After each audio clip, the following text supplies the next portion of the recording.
In part 1, we told of the brutal murder of 16-year-old Michael Brown and the ensuing hunt for his killer, 23-year-old Alexander Edmonstone, ending with Edinburgh police rushing to meet the train from Perth that Alexander was suspected of being on, only to find that no one matching his description alighted from the train. In part 2, we'll continue the hunt for Alexander and find out if he ever was brought to justice for murdering Michael Brown.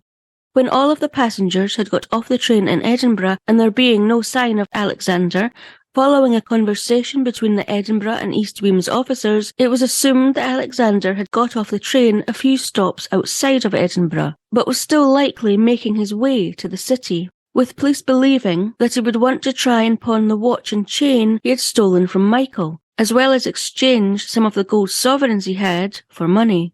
And so Edinburgh officers were given the task of visiting any pawn shops or sales rooms in the city of Edinburgh to see if such items had recently been pawned by anyone matching Alexander's description. And as luck would have it, in a pawn shop in the Canongate, which is about an 11-minute walk from Edinburgh city centre and Waverley train station, the police discovered a metal watch which matched the description of Michael's watch. And when the shop owner was asked to give a description of the man who had brought the watch in, it bore a resemblance to the description being circulated of Alexander. And so the police immediately had this watch sent to East Wemyss in order for Michael's family to confirm that they had indeed found Michael's watch, while also beginning a search in Edinburgh to find this man. It was just over an hour later when they received word from East Wemyss that the watch that had been found in the pawn shop in Edinburgh was not the one that had belonged to Michael. Also, the thorough search in Edinburgh of lodging houses and public parks, as well as all of the reports the Edinburgh police had received being investigated, turned up nothing else, which left everybody wondering, where was Alexander Edmonstone? With Edinburgh now having been thoroughly searched and no positive sightings of Alexander having been found, officers then began to wonder if perhaps Alexander had decided to make his way to Glasgow, which is on the west coast of Scotland, from Edinburgh, on the east coast of Scotland. And so just to cover all angles, on Saturday evening, Constable Smith from East Wemyss was sent to Glasgow, along with a few civilians, who all knew Alexander and what he looked like, to work with police officers in Glasgow to see if they could track Alexander down. This would prove a very good theory, as later on Saturday evening, East Wemyss police received a phone call from a miner who had been working all day and upon returning home had seen the article in the newspaper about Michael Brown's murder and the description of the wanted man, who he just so happened to have travelled with by train on the Saturday morning. Although the clothing described was completely different to that of what was in the newspaper, which was of course because by that time Alexander had bought new clothing in Strathmiglo. The man said that he had briefly spoken to this man on the train and he told him that he was heading to Glasgow. He went on to say that he was struck by his appearance, saying that he was not all there, and observed him counting his gold coins that he took from his vest pocket. So the thought that Alexander had left the train before the Edinburgh stop was correct, and the theory that he might be in Glasgow was also correct. While Edinburgh officers were waiting to arrest Alexander off the train in Edinburgh, he was already making his way to Glasgow, with it being assumed that he had gotten off the Edinburgh-bound train at Kinross, about 55 minutes outside of Edinburgh, and made the 1 hour and 40-minute journey southwest to Glasgow. Upon getting there, he alighted from the train unnoticed and unchallenged, before leaving the train station and disappearing into the throng. Despite Constable Smith, a few locals from East Wemyss and Glasgow police officers spending the weekend making inquiries and searching for Alexander at lodging houses, hotels, the harbour and ports, after receiving a report that a man matching Alexander's description was said to have been making inquiries at a shipping office regarding Canadian sailings, and investigating the countless possible sightings of Alexander, this all proved fruitless, as no trace of Alexander was found. While some still believed that Alexander was in Edinburgh and others were equally assured that he was in Glasgow, it wouldn't be long until it was known exactly where Alexander had been, when on Monday the 22nd of February, 2 days after Alexander had been spotted on a train saying he was going to Glasgow, an important clue was discovered. Now, while Alexander is being hunted from one side of the country to the other, back in East Wemyss, things are anything but quiet. Firstly, Dr. Watson and Dr. Currer conducted the post-mortem on Michael on Saturday, where, according to the Leaving Advertiser and Wemyss Gazette, on the 24th of February 1909, there were at least 6 wounds to Michael's face and head, one of which had fractured his skull, and that the wounds inflicted could either have been caused, according to the Fife Advertiser on the 27th of February 1909, by a boot with an iron toe, or by Michael's head being smashed against the hard concrete floor of the lavatory. There was also a mark found on Michael's windpipe, but it could not be determined if this had been caused by an attempt to strangle Michael. According to the Courier on the 9th of June 1909, Drs. Watson and Currer came to the conclusion that the cause of death was loss of blood and shock, probably aggravated by attempts at strangulation. Now, on Saturday the 20th of February, while police officers were trying desperately to hunt down Alexander Edmonstone, and while the rather sombre post-mortem was taking place, as each hour passed, more and more people from the neighbouring towns and villages continued to pour into East Wemyss to visit the place and lavatory where the murder of Michael Brown had taken place, with it apparently being marvelled at by many at the boldness of Alexander to have carried out this horrific crime in such a public place.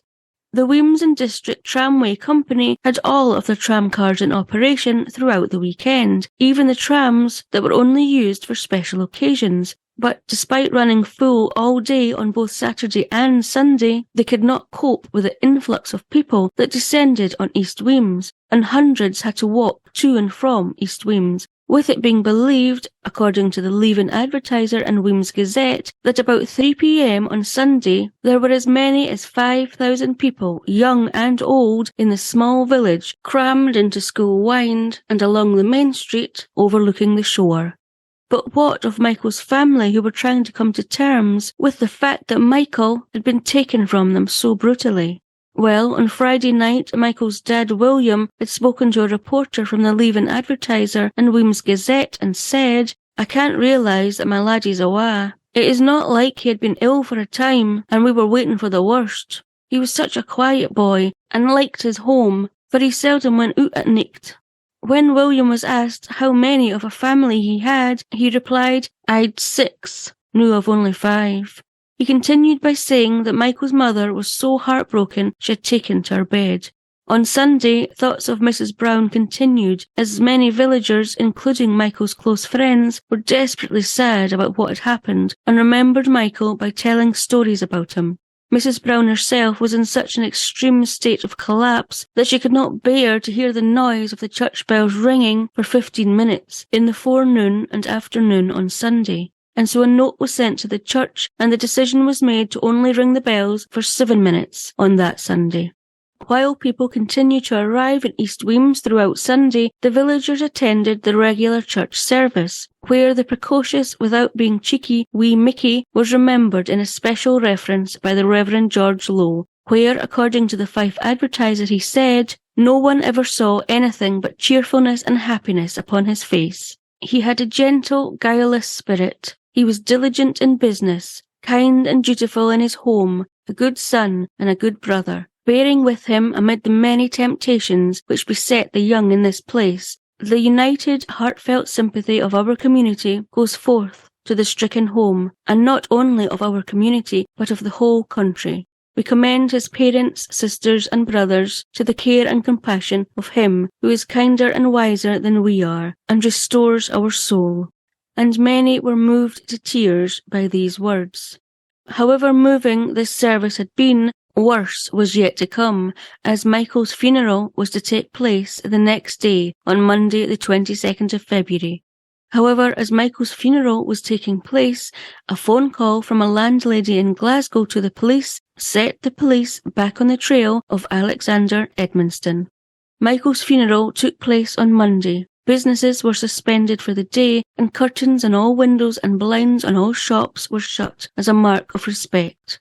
While the funeral was due to begin at 3:30 p.m, for hours before this, a steady stream of men, women and children made their way to East Wemyss, and after many besieged the lavatory to glimpse the bloodied scene where Michael had lost his life, They then gathered at various vantage points from Michael's home all the way along to the cemetery gates, 800 yards away, as well as in and around the cemetery where Michael's small white coffin and male family members, being that of his dad, his brother, brothers-in-law and uncles, as well as friends and villagers, would soon pass, with it being said in the Fife Advertiser that the procession of 200 mourners that followed the hearse was the largest ever witnessed in the village.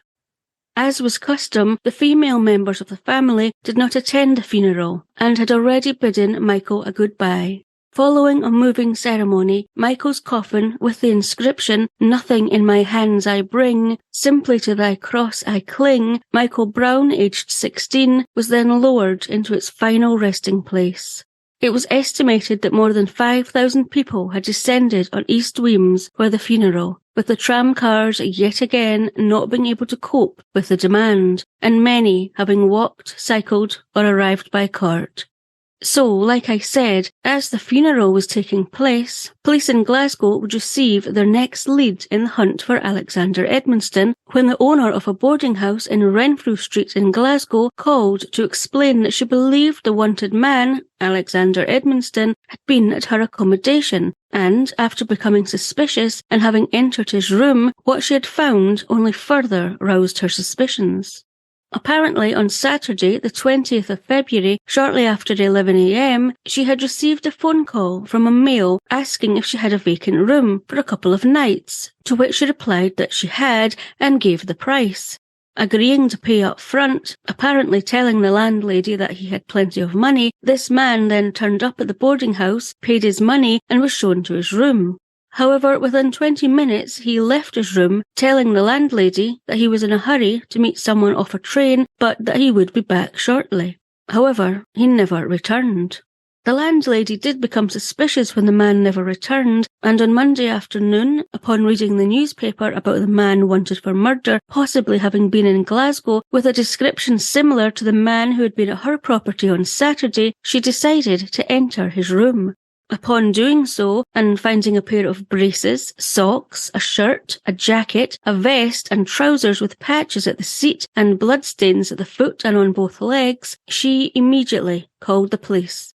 The items of clothing were immediately taken and shown to Constable Smith, who was in Glasgow from Fife, helping in the search for Alexander, and he positively identified the clothing to be that of Alexander, with the 2 patches on the seat of the trousers making the items unmistakably Alexander's.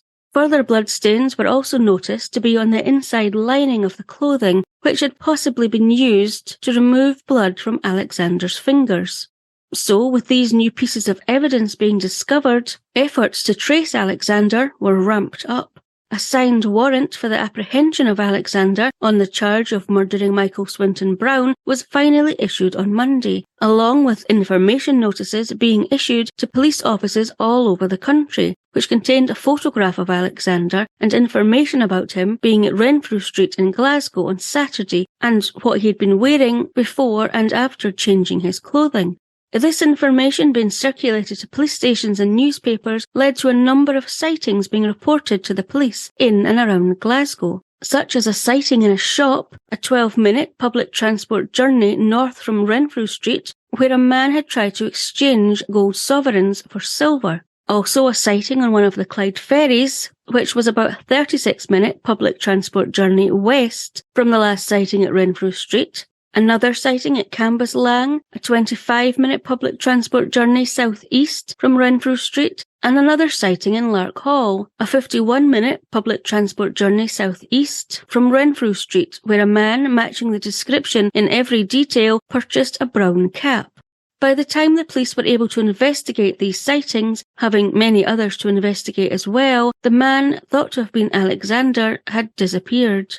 However, when a sergeant was trying to track down the man suspected to have been Alexander following being sighted at Lark Hall, word was then received that the same man may have since travelled to Hamilton, a 13-minute public transport journey north-west from Lark Hall. However, again, by the time the police got to Hamilton, the suspect had disappeared. On Wednesday, the 24th of February, the police received information that a signalman had seen a man leaving a shed on the Ardmore estate, a 1-hour, 49-minute journey northwest of Hamilton, the area where it was believed Alexander had last been. When officers went to speak to the signalman and produced a photograph of Alexander and his description, the signalman's son, who had also witnessed the man leaving the shed and had got a better look at him, exclaimed, according to the Fife Advertiser, "That's his very image." Sure now that this had been their man, all available officers were called in to help in hunting Alexander down, with gamekeepers and estate workers joining in the hunt.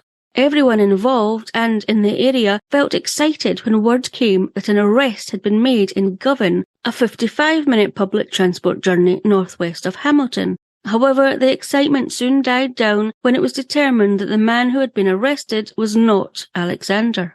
Hopes were raised again when a report came in of a suspicious man being seen in a library who resembled Alexander. However, again, when this was checked out, the man, despite appearing suspicious, was not Alexander Edmonstone.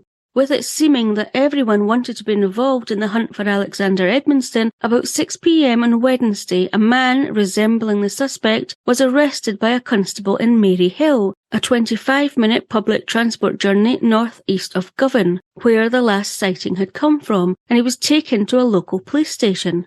However, word had got out and crowds began to gather at the police station, with everyone being sure this time that Alexander Edmonstone had been captured. But again it was quickly established that this arrested man was not Alexander. However, by this time a large crowd of angry people had gathered at the small police station, and so the police officers inside had to call for help to disperse the angry mob. While police had no luck on Wednesday in finding Alexander, and the sightings by the signalman having turned up nothing, despite the many sightings and 2 wrong arrests being made, there wasn't time to be disappointed, as on Thursday there were more sightings reported that had to be investigated. This time a sighting had been reported in Liverpool in England, a 3-hour, 43-minute journey south of the last confirmed sighting at Renfrew Street. Although despite detectives going to Liverpool to follow this up, again, this lead led nowhere, and so they headed back to Glasgow, as there had been another arrest back in Scotland that evening, following a sighting of a man similar to Alexander in Dumbarton, which is a 42-minute journey south of the last sighting by the signalman at Ardmore Estate. However, it was again proven that this man was not Alexander, and he too was released. By Friday, the 26th of February, a week after Michael had been murdered, it was now being stated that the sighting by the signalman on Wednesday of a man leaving a shed on the Ardmore estate was not that of Alexander. But the police still did believe that Alexander had not left Glasgow, and so a continued vigilance was kept up in and around Glasgow, and a police presence was maintained at the Clyde Shipping Centre, as well as shipping centres in England, in Newcastle, Liverpool, and as far as London. A photograph of Alexander was also sent to every shipping centre and was placed on every liner that left the UK. However, despite the massive hunt for Alexander that had already taken place and the ongoing vigilance and investigation, no further sightings of Alexander were reported, and the trail well and truly went cold. On Saturday, the 6th of March, 15 days after Michael's murder and 14 days since the last confirmed sighting of Alexander, an award for £100, which in today's money would be about £9,600 or $12,000, was issued, along with 2 photographs of Alexander. But still, there were no further reported sightings of Alexander. He had simply vanished. That was until the 25th of March 1909, almost 5 weeks after Michael Brown's murder. On Friday, the 19th of March, John Atherton, a small dealer, arrived in Manchester in England, about a 3.5-hour journey southeast of Glasgow, and made his way to his lodgings in Brunswick Street, where he'd arranged to stay while he was in Manchester. Over the next few days, John Atherton met and chatted with the other lodgers staying at Brunswick Street, and Albert Edwards, and the landlady's son, Samuel Bridgewood. On Wednesday, the 24th of March, John Atherton attended the local police station to inquire about getting a peddler's licence so he could work in Manchester, and while waiting for information, he happened to notice an award notice for £100 for the arrest of a man who was suspected to have committed a murder, along with a photograph, a description of the wanted man, and a description of a watch that he had stolen from his victim. As John looked closer at the photograph, he realised that the man in the picture looked very familiar. He was sure he had seen him before. In fact, he was sure the other lodger at Burnswick Street was this very man. He certainly looked very similar. However, not being 100% sure, he decided to say nothing, go back to the lodgings and try and find out if the other lodger was indeed the wanted man. And so, on Thursday the 25th of March, when John, the other lodger, Albert Edwards, the landlady, Mrs. Bridgewood, and her son Samuel were all having lunch together at the lodgings, John, while surreptitiously glancing at Albert beside him to try and decide if he was in fact the wanted man in the photo at the police station, asked Albert innocently if he happened to have a gunmetal watch. Not thinking anything of it, Albert immediately said yes and showed John the gunmetal watch he was wearing. The minute Albert left the lodgings to supposedly return to work, John immediately said, according to the Leaving Advertiser and Weems Gazette, "That's the man. I've been looking at him, and he's got his front teeth out, and has a gunmetal watch and chain according to the description." Mrs. Bridgewood phoned the police immediately and advised them that she believed the wanted Alexander Edmonstone was a lodger at her home. 3 detectives promptly arrived at the lodgings in Burnswick Street, and Mrs. Bridgewood gave them permission to search her lodger's room, where they found a portmanteau, or a Gladstone bag. Upon opening the portmanteau, detectives found clothing, a sandbag, which was suspected to have possibly been used to assault Michael Brown, cash, and the 3 cash bags that would have been carried by Michael Brown from the bank. The detectives then waited in the front room of the lodgings for Albert Edwards, now believed to be Alexander Edmonstone, to arrive home. Alexander Edmonstone, or Albert Edwards, had turned up at the lodgings in Burnswick Street in Manchester on the 1st of March, where he had been since he disappeared in Glasgow from the Renfrew Street lodgings after leaving his bloodied clothes there on Saturday the 20th of February until this time, is a mystery. It is believed he chose the name Albert Edwards as it fitted with the initials A and E he had tattooed on his arm. When he arrived at the lodgings in Manchester, he told the landlady, Mrs. Bridgewood, that he had been staying at a temperance hotel, but that it had been too expensive. He told the landlady and her son that he had a job at the nearby motor show, but he was noted to not leave the lodgings until about 11 a.m, come back for his lunch at 2 p.m, before heading back out again half an hour later, returned for his tea at 5 p.m, then spent his evenings visiting places of amusement. And he didn't appear to know much about cars, despite his supposed job. It was later discovered that Alexander spent his days not working, but instead enjoying his time at the races. Over the next few weeks, Samuel Bridgewood and Albert Edwards became friendly and would regularly go out drinking on an evening together, with Samuel later saying that Albert would pay for the drinks and that he didn't appear to be short of money. As the 3 detectives and Mrs. Bridgewood are in the front room of the lodgings waiting for Albert Edwards to arrive home, shortly before 6 p.m, Mrs. Bridgewood decided she would go and make them all a cup of tea. However, she had quite the surprise when she entered the kitchen, as the man that had been waiting to arrive home, Albert Edwards, was standing in the kitchen. Before Alexander could escape again, though, the 3 detectives made their way quickly to the kitchen, and upon discovering that the man calling himself Albert Edwards was indeed the wanted man, Alexander Edmonstone, they placed him under arrest. Alexander made no objection, appearing quite calm, and when he was asked about the murder of Michael Brown, he apparently put out his hand to shake the detective's hands and said, "It's all right, I didn't know what I was doing." Before being led away, he shook the hand of Mrs. Bridgewood and said, "Don't trouble about me, Ma." He then was transported to the local police station. The following day, Friday the 26th of March, Alexander appeared at the Manchester court, where he was formally charged with Michael Brown's murder, and where he reiterated, "I did not know what I was doing, my head was blank." He was noted to have a flushed face and be nervous at this time, standing in the dock with his head down.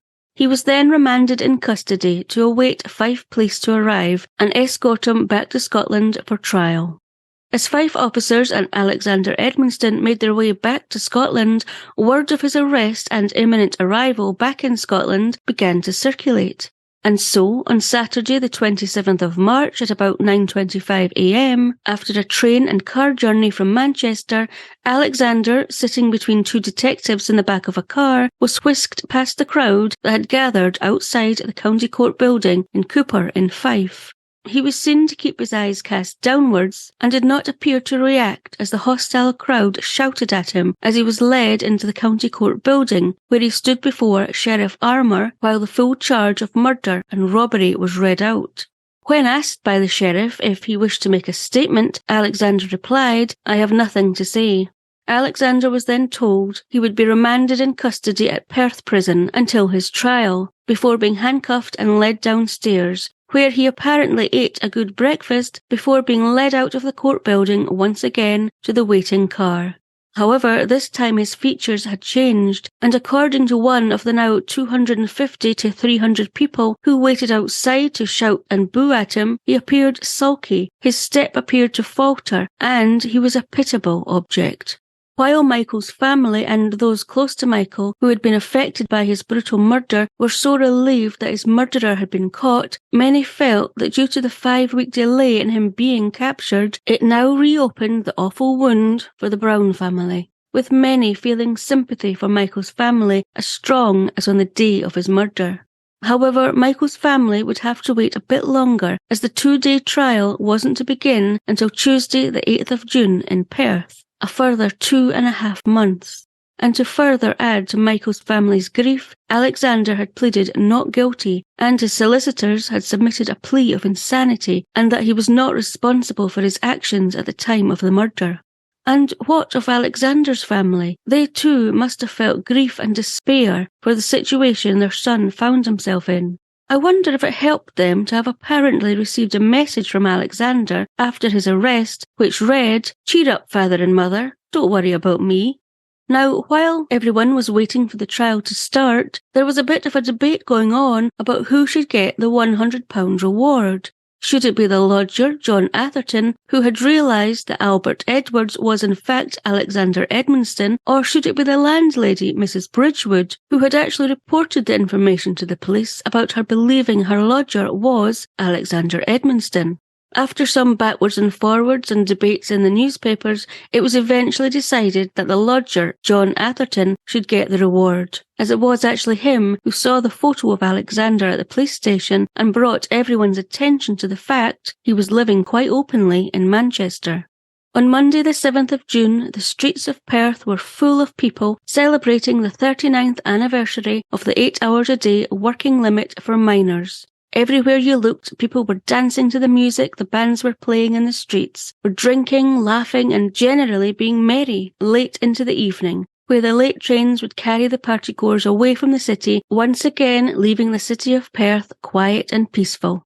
That was until 9 a.m. the following morning, when again the streets of Perth were full of people, but this time for a very different reason. To try and get a seat at the murder trial at the High Court, led by Lord Guthrie, or at least catch a glimpse of the accused, Alexander Edmonstone, arriving at Perth Circuit Court. However, they were in for disappointment, as Alexander Edmonstone had been transported from Perth Prison to the Circuit Court in Perth at a much earlier hour. At 10 a.m, the trumpets were sounded and the task of selecting a jury began. Upon a jury being selected, agreed on by both the defence and the prosecution, and taking a seat, Lord Guthrie then entered a now packed courtroom promptly at 10:30 a.m. And then finally, a trapdoor in front of the dock was raised and Alexander Edmonstone, accompanied by 3 policemen, ascended the steps and stood in the dock.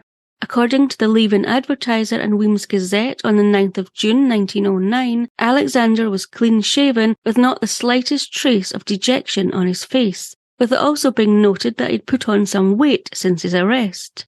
However, Alexander's apparent nonchalance appeared to waver on the diet being called, which just means that the jury were asked to take their seat, as apparently at this point Alexander jumped to his feet thinking his time had come to speak, before being told to sit back down. Upon the charge being read out again and Alexander pleading not guilty and his special defence of being insane at the time of the tragedy being put forward, the Crown began putting forward their case. A photographer and architect who had been asked to take photographs and prepare a plan of the lavatory where Michael had been murdered firstly took to the stand to set the scene for the jury. Then followed the senior partners at the linen manufacturers where Michael was employed, who told of Michael's journey every Friday for the employees' wages and the route he would take. Michael's dad William also took to the stand. The clerk at the bank who had given Michael the wages money on the Friday he had been murdered also took to the stand, describing exactly what had taken place that day in the bank and how much money he had given Michael. Witnesses who had been in Buckhaven on the Friday Michael had been murdered also took to the stand to say they had either seen Alexander there that day or Michael or both, and basically placing Alexander in Buckhaven at the same time as Michael on the day he was murdered.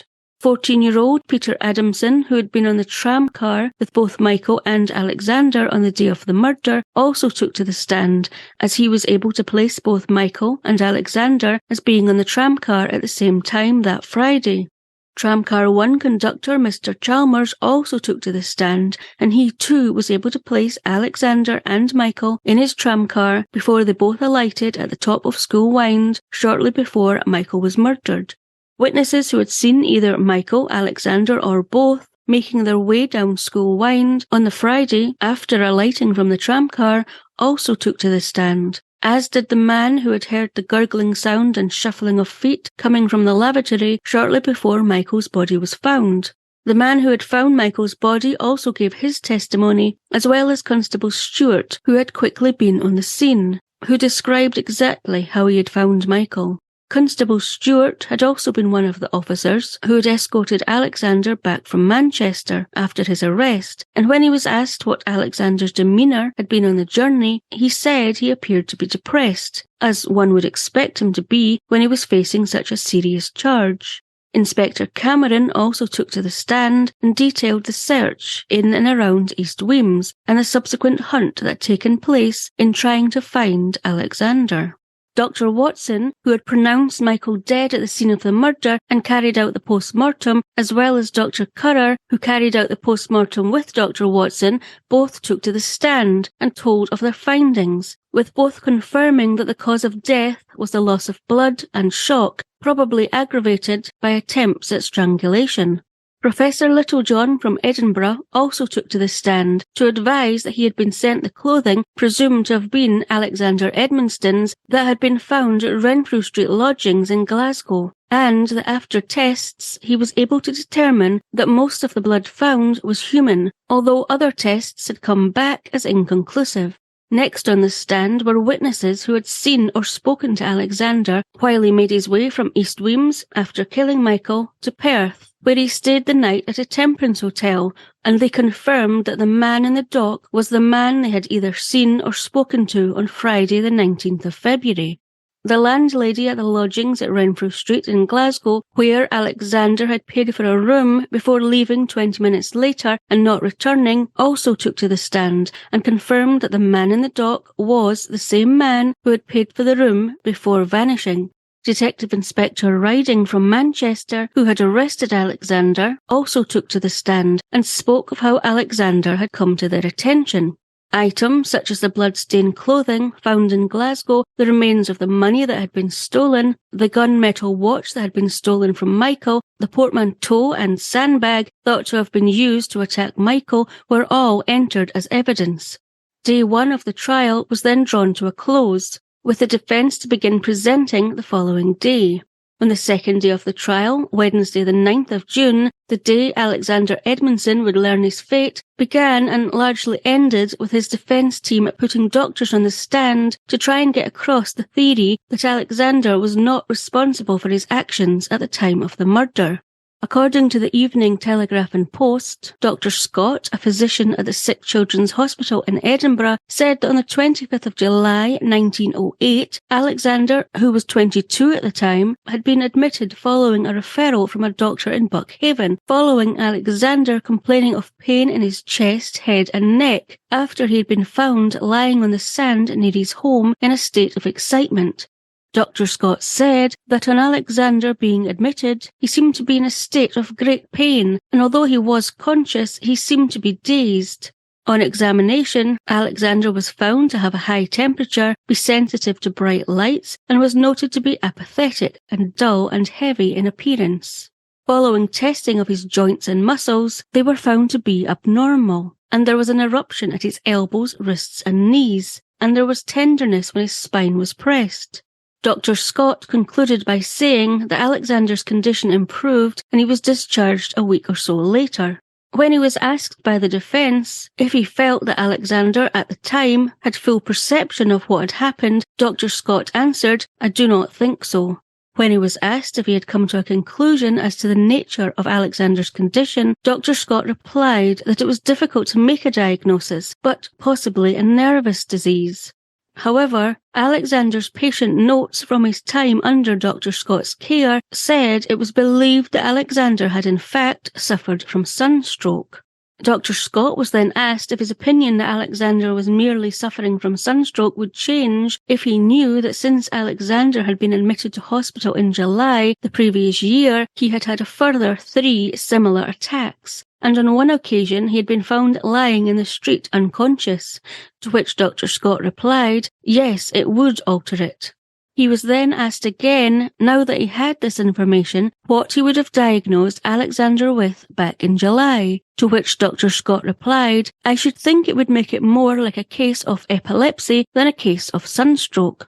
On cross-examination, Dr. Scott was asked if Alexander had said or done anything when he was in hospital that would lead Dr. Scott to believe he was insane, to which Dr. Scott replied, no. At this time, Judge Lord Guthrie actually asked Dr. Scott, did he say or do anything to show that his mental capacity was different from an ordinary individual, to which Dr. Scott replied, no. Next onto the stand was Dr. Bruce, who, along with Dr. Clouston, had physically and mentally examined Alexander while he was at Perth prison, and said that Alexander was a well-developed man who had a high, narrow palate, and that was a very general rule in a person predisposed to a nervous disease. It was explained that the frontal lobe of the brain rested on that portion of the skull above the palate, and that if you had a highly arched palate, then this will naturally diminish the capacity of skull for containing the brain. Dr. Bruce went on to say that during the examination, a painful spot was found on the left side of Alexander's cranium, that his pupils were unequal, that his hands and facial muscles were tremulous, and his tendon reflexes exaggerated. Dr. Bruce and Dr. Clouston were then asked, in their opinions, based on their physical and mental examination, what had Alexander been suffering from when admitted to hospital the previous year, with Dr. Bruce stating that they believed Alexander had showed signs of a very serious brain disease, going on to say that from the examination they concluded that Alexander was a degenerate, who likely had epilepsy, and such a person would have less self-control and limited responsibility. The questions for Dr. Bruce continued for some time from the defence and Lord Guthrie, while the prosecution cross-examined him, until Dr. Bruce was asked, can you suggest anything in the commission of this crime which differentiates the actions of Alexander from those of a sane man? To which Dr. Bruce replied, no, I obtained no facts which would lead me to do so. I am very definite in the fact that he is not insane. And then, to conclude, Alexander's mum, dad and sister took to the stand, where the packed-out courtroom heard how Alexander had frequent illnesses, where he had been discovered unconscious, at which times he would talk and act strangely. It was noted that until his mum took to the stand, he had been completely impassive, and had stared defiantly ahead, as each witness took to the stand. However, upon his mum getting upset on the stand, his head was noticed to drop, and tears began to run down his cheeks. and he appeared not to recover from this point onwards. And finally, at 12:30 p.m. on Wednesday the 9th of June, the case for the defence was closed and the closing statements begun, which ended in the prosecution strongly appealing to the jury to return a verdict of guilty after the defence's frivolous and unsubstantial case, and the defence saying that the jury couldn't possibly find Alexander Edmonstone guilty of murder and send him to the gallows in the face of his diagnosis of epilepsy, but instead should return a guilty verdict for culpable homicide, which would spare him a death sentence. Lord Guthrie then instructed the jury and they retired to consider their verdict. Just 10 minutes later, everyone was back in the courtroom as the jury had returned with a unanimous verdict. And the verdict was one of guilty. Alexander Edmonstone was to be hanged on the 6th of July between the hours of 8 and 10 a.m., at which point Alexander collapsed. It was all too much. Alexander was then returned to his cell at Perth prison to await his hanging, where he was watched constantly over the following week, as his health had declined rapidly due to him not eating following his shock death sentence. Perhaps he had been confident he would have got off, and it was only now starting to sink in just what his fate was. While his mother and father visited him, it did nothing to bolster him, as they were both heartbroken and in tears at what was to become of their son. However, Alexander soon seemed to accept his fate, accept that he was going to die, and told his wardens that he was prepared for it. Despite a petition being started for a reprieve for Alexander, Alexander himself refused to have anything to do with it, and was opposed to any steps being taken to obtain a reprieve, apparently saying, according to an article in the Montrose, Arbroath and Brecon Review on the 18th of June, that it would be a living death to have to spend the remainder of his life in prison. And so, after sleeping well and apparently partaking in a fair breakfast, Tuesday the 6th of July, execution day, came around, with no reprieve and no fanfare. He was quietly led to the gallows where, upon the white cap being placed over Alexander Edmonstone's head, he was heard to mutter, "May the Lord have mercy on my soul." Thank you again, Nicky Bray, for suggesting this case.